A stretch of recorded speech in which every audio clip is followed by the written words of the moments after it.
माझ्या मैत्रिणीच्या इथं आले. सूर्योदय वृद्धाश्रम जरी नाव असलं तरी मला असं वाटतंय वृद्धाश्रम नाही बर का, हे तुम्हा समध्या मैत्रिणींचं घर आहे. इथं बघा कशा हसत मुकडी राहत्याशीत का नाही, म्हणून याला वृद्धाश्रम म्हणायचंच नाही, याला म्हणायचं मैत्री कट्टा. मैत्री कट्टा.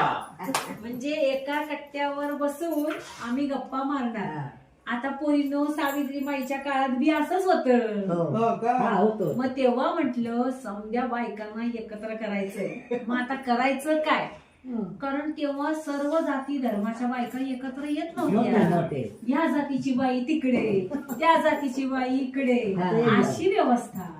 मग म्हटलं बाई आता काय करायचं, म्हणजे आज जे तुम्ही तिळगुळाचं सार्वजनिक हळदी कुंकू करताय का नाही, ते त्या काळात पहिलं मी सुरू केलं.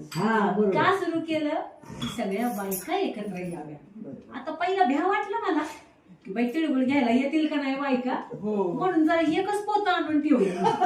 म्हटलं तर एक पोतं संपलं तर मग बघू. पण पोरीनो एक म्हणता म्हणता दोन, दोन म्हणता म्हणता तीन, आगे 100 पोती तिळगुळ संपली त्या काळात. असं सावित्रीचं कार्य होतं त्या काळामध्ये. आणि तेव्हापासून जे सार्वजनिक हळदी कुंकू पहिला सुरुवात झाली ते आज पाठवर मी बघतीया, लई बरं वाटतं. शेवट पण हा, आणि असंच त्यामुळे अशाच हसत राहा. आणि